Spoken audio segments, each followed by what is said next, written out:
नमस्कार मानी ओडिया चैनल को आपण मानक स्वागत।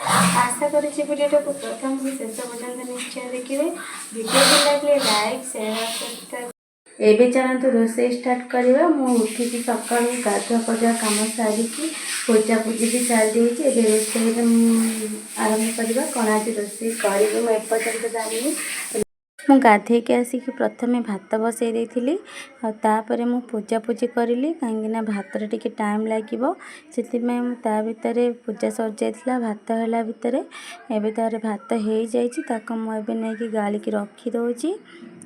भात गालिक रखी सारापर भाविली कौन करी आज कौन पुआ खाई जेहेतु भात आलू पकई नी आलू सीझी देते बोलते से चकटिकी खाई जाता हारी जेहतु आलू सीझेनि से आलू भाजीदेली सरसर करके आलू को काटी नहीं गोटे कड़े बसई 2 चामच तेल नहीं सोरिष फुटई दी आपर पियाज और कंचा लंका दे दूँगी टे समय में भाजी नवा भाजी सारिकी मुझे से आलू को पकई नेबी हल्का भाजीला आलू को पकई नवा आलू को पकई सारिकी ताको एमती घोरे रखीदे लुण हल्दी पकईदे हल्दी पकईदे फास्ट स्वाद अनुसार लुण भी पकई नवा लुण हल्दी पकई सारापर आलू को पकईकिना आम गोटे ढांकुणी किसी समय घोरे नवा मुझे देखते से हिं करुँची ढांकुणी बेसी समय नहीं 1 मिनट घोरे रखी देती काढ़ी नहीं मुझे भाजी ने एमती पूरा खेले खेले भाजपा बेसी आलू को सीझेबानी अल्प सीझेदे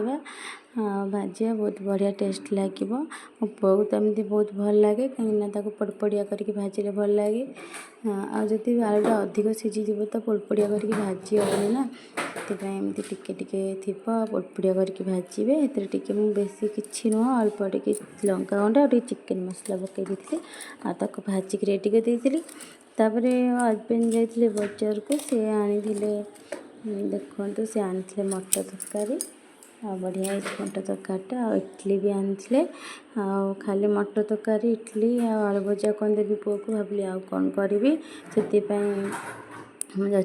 उपमा बनईदेवी भेजिटेबल उपमा बनईबी ये गोटे कड़े गरम कर सुजी की नहीं सुजी की आम टे समय भाजी नवा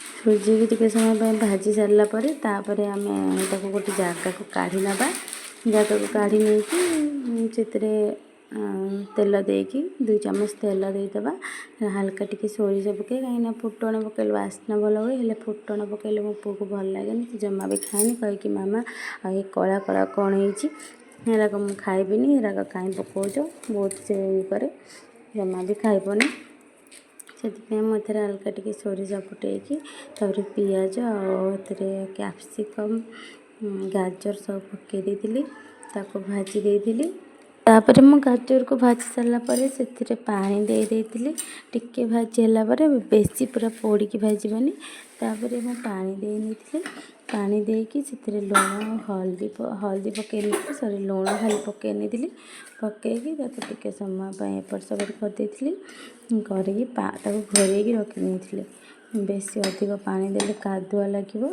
भल लगे उपमाटा चुचुरा भाया हेनी से अल्प पानी देवे देखिए उपमा को देखिए पानी देवे मुझे हिं करी घोरे टे समय रखी तापर मुझे काढ़ी देखल उपमा बहुत बढ़िया भाव बनी जाता बहुत सुंदर भितर मो झील जो हो देखते पूरा एत दुष्ट हो कि कम मत कर दौनी सब भिड़ा भिड़ी सब बासन कुसन नहीं फोपाड़ी दूसरी सब जिनस लगुच एत छोट छुआटा कौन करी धरिकिना सब कम करने पड़ू सेमती रोसे भी लेट हो बेले बेले आमती ही करने सब पड़ू प्रबल दुष्ट हो नईले पूरा होनी ए चढ़ी जाऊँगी चढ़ी जाऊँगी पड़ीज से निजे भी जानी से पड़ीज बोली ड्रेसिंग टेबल उपर चढ़ी जाऊँगी सबुथ से चढ़ी जाऊँगी बहुत टाइम ताकि ध्यान ଦେଇକି ରୋଷେଇବାସକୁ କରିବା ପାଇଁ ପଡ଼ୁଛି କି ଯେକୌଣସି ମୁଁ କାମ କରେ ତାକୁ ନଜର ଦେବାକୁ ପଡ଼ୁଛି, ନହେଲେ ହେବନି। ସେ ଯାହେଲେ କେଉଁଠି କ'ଣ କରିଦେଇଥିବ ନିଜ ଦେହ ଖରାପ କରିଦେବ, ସେଥିପାଇଁ ତାକୁ ଅନ୍ୟ ପାଇଁ ବହୁତ ଟାଇମ୍ ପଡ଼ୁଛି। ୟା ଭିତରେ ମୁଁ ଉପମା ରେଡ଼ି କରିଦେଇକି ତାପରେ ମୋ ପୁଅକୁ ଖାଇବା ପାଇଁ ଦେଇ ଦେଇଥିଲି। ସେ ତ ଖାଇବ କ'ଣ ବହୁତ କଥା ଆଗେ ସେ ମୋତେ କହିବ ଏଇଟା ଖାଇବିନି ସେଇଟା ଖାଇବିନି, ମୁଁ ମୋତେ ଏଇଟା ଆଜି କ'ଣ ପାଇଁ ଦେଉଛ, ମୋ ପାଇଁ ଆଉ କିଛି କାହିଁ କରିନ। ମାନେ ଭଲ ଜିନିଷ ଖାଇବା ପାଇଁ ଦେଲେ ସେ ଜମା ବି ଖାଇବନି। ଆଉ ଖାଲି ମ୍ୟାଗି ଚାଉମିନ୍ ଏଗୁଡ଼ା ହେଲେ ସେ ଆଗ୍ରହ ହେଇକି ଖାଇଦେବ।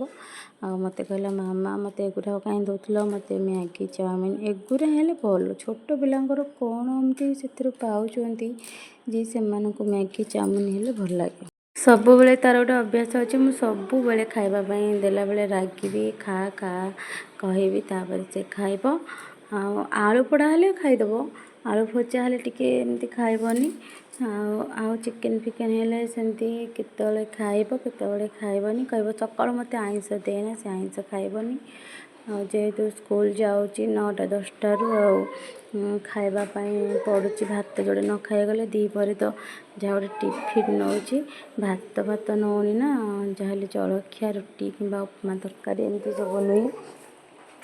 ତ ସେଥିପାଇଁ ସବୁଦିନ ତ ଗୋଟେ ଟାଇପ୍ର ନେଲେ ନେବନି, ଖାଇବନି, ସେମିତି ଟିଫିନ୍ରେ ନେଇକି ଆସିବ। ତ ସେଥିପାଇଁ ତା ପାଇଁ ବେଳେବେଳେ କେତେବେଳେ ଉପମା ତରକାରୀ ବନାଏ, କେତେବେଳେ ରୁଟି ଭଜା ଏମିତି ସବୁ ଅଲଗା ଟାଇପ୍ର ବନାଏ। ଆଜି ସେ ଉପମା ଆଉ ତରକାରୀ ନେଇ ଆସିଥିଲେ, ବନେଇକି ସବୁ ମୁଁ ତା'ର ଯାଇକି ପ୍ୟାକିଂ କରିଦେଇଥିଲି। ତା'ର ବାପା ବୋଉଙ୍କ ପାଇଁ ବି ଟିଫିନ୍ରେ ପ୍ୟାକିଂ କରିଦେଇଥିଲି। ତାପରେ ମୁଁ ତା'ର ବ୍ୟାଗ୍ରେ ନେଇକି ସଜାଡ଼ିକି ରଖିଦେଲି। ତା କାମ ଯଦି ନ ହେଇଥିବ ନା ସେ ବହୁତ ବିରକ୍ତି କରିବ ମୋତେ। ତାପରେ ତାକୁ ବୁଟ୍ ପିନ୍ଧା ସକ୍ସ ପିନ୍ଧା, ମାମା ମୋତେ ଏଇଟା କରିଦିଅ, ମାମା ମୋତେ ବୁଟ୍ ପିନ୍ଧେଇଦିଅ, ମାମା ମୋତେ ସକ୍ସ ପିନ୍ଧେଇଦିଅ, ନହେଲେ ସେ ଜମା ବି ସାଇଜ୍ରେ ଯିବନି ମୁଁ ଯେପର୍ଯ୍ୟନ୍ତ ନ କରିଛି। ଦେଖନ୍ତୁ ବାହାରକୁ ତାପରେ ଗଲାବେଳକୁ ଏଗୁଡ଼ା ଥୁଆ ହେଇଛି, ଆରେ ଏଗୁଡ଼ା କ'ଣ ପାଇଁ ଥୁଆ ହେଇଛି, ଆମର କ'ଣ ହେବ କି, ନା ଆମର କିଛି ହେବନି। ଆମ ଘରେ ଥୁଆ ହେଇଛି, ହେଲେ ଆମର ନୁହେଁ, ଆମେ ଦାଦାଙ୍କ ଘର, ତାଙ୍କର ଯେହେତୁ ଆଜି ଗେଷ୍ଟ ଆସିବେ ସେଥିପାଇଁ ଏସବୁ ଆରେଞ୍ଜମେଣ୍ଟ ଚାଲିଛି। ଆଉ ତାଙ୍କର ଯେହେତୁ ସ୍ୱାଦ ଆସୁଛି ମୋ ଯାଆଙ୍କର। ତାପରେ ଘରକୁ ଆସିଲା ପରେ ମୁଁ ବି ଟିକେ ଖାଇ ନେଇଥିଲି, ଆଉ ଝିଅକୁ ଟିକେ ଖୁଆଇ ଦେଇଥିଲି। ତାପରେ ମୁଁ ମୋର ରୋଷେଇରେ ଲାଗି ପଡ଼ିଥିଲି। ରୋଷେଇରେ ଆଜି ଡାଲି କରିଥିଲି, ଆଉ ସାଧା ଡାଲି ଆଉ ଶାଗ ଭଜା, ଆଉ ଛଚିନ୍ଦ୍ରା ଆଉ ଜହ୍ନି ମିଶେଇକି ଭାଜି ଦେଇଥିଲି। ଯେହେତୁ ଝିଅ ଆଜି ଶୋଇଲାନି ଜମା, ବହୁତ ବିରକ୍ତି କରୁଥିଲା। ତାପରେ ବାହାରେ ଆସିକି ଦେଖିଲା ବେଳକୁ ଆରେ ଇଏ କ'ଣ 3 ଜଣ ସଦସ୍ୟ ଆସିକି ଆମ ଘରେ ହାଜର, ଭାଇ ଆସିଲା ବେଳକୁ ପୁଅକୁ ଛାଡ଼ିକି ଏମିତି ନେଇ ଆସିଛନ୍ତି। ଆଉ ବହୁତ ବଢ଼ିଆ ଲାଗୁଥିଲା, ଗଛରା ଦେଖିଲେ ବହୁତ ଖୁସି ଲାଗୁଛି। ଯେମିତି କୁହନ୍ତି ନା ସୁନ୍ଦର ତୃପ୍ତିର ଅବସାଦ ନାହିଁ, ଯେତେ ଦେଖୁଥିଲେ ନୂଆ ଦିଶୁଥାଏ। ସେଇଭଳିଆ ଗଛକୁ ତମେ ଯେତେ ଦେଖୁଥାଅ ନା ସେତେ ଭଲ ଲାଗିବ। ଆଉ ପ୍ରକୃତିର ଇଏ ଗୋଟେ କେମିତି ଇଏ ବହୁତ ବଢ଼ିଆ ଲାଗେ ସବୁ ଗଛ ପତ୍ର ଏଗୁଡ଼ା ଦେଖିଲେ। ଆଉ ଏଇଟା ଦେଖନ୍ତୁ ଆଗରୁ ଆମର ମନ୍ଦାର 2-3 ପ୍ରକାର ଥିଲା, ତାପରେ ଇଏ ସବୁ ତାଙ୍କ ସହିତ ସାଙ୍ଗ ହେଇଗଲେ। ତାପରେ ଆମେ ବାହାରିଲୁ, ଅଙ୍ଗନବାଡ଼ି ଯାଇଥିଲୁ। ଅଙ୍ଗନବାଡ଼ିରୁ ଝିଅକୁ ନେଇକି ତା'ର ଆଜି ଭିଟାମିନ୍ ଦେବାର ଥିଲା, ମିଳିମିଳା ଯେହେତୁ ମିଳିମିଳା ଇଞ୍ଜେକ୍ସନ୍ ଦେବା ପାଇଁ କହୁଥିଲେ, ହେଲେ ଦେଲେନି, ଦିଆ ସରିଯାଇଛି। ତାପରେ ଭିଟାମିନ୍ ଦେଲେ। ତାପରେ ଘରକୁ ଆସିଲା ପରେ ଝିଅ ପୁରା ଶୋଇପଡ଼ିଥିଲା, ତାକୁ ନିଦ ହେଇଆସିଥିଲା ବୁଲାବୁଲି କରିକି। ଦିନସାରା ତ ବହୁତ କାମ ଅଛି, ଆଉ ସେଗୁଡ଼ା ତ ସବୁ ଭିଡ଼ିଓରେ ଆଣି ହେବନି। ତାପରେ ବି ଏତିକି ଭିଡ଼ିଓ ବନେଇଛି। ଆଉ ଆପଣମାନଙ୍କ ସପୋର୍ଟ ଯଦି ରହିବ ତାହେଲେ ମୁଁ ନିହାତି ଅଧିକ ଲମ୍ବା ଭିଡ଼ିଓ ବନେଇବି। ଆଉ ସେଇଟା ମୁଁ ଭଗବାନଙ୍କ ଉପରେ ଛାଡ଼ି ଦେଇଛି, ଆଉ ଆପଣମାନଙ୍କ ଉପରେ ଛାଡ଼ି ଦେଇଛି। ଆପଣମାନେ କିଛି ନ ଚାହିଁଲେ ତ ମୁଁ କିଛି ବି କରିପାରିବିନି, ନା ଆଗକୁ ବଢ଼ିପାରିବିନି। ଏବେ ଏଇଠି ଭିଡ଼ିଓଟି ଏଣ୍ଡ କରୁଛି, ରହୁଛି, ନମସ୍କାର।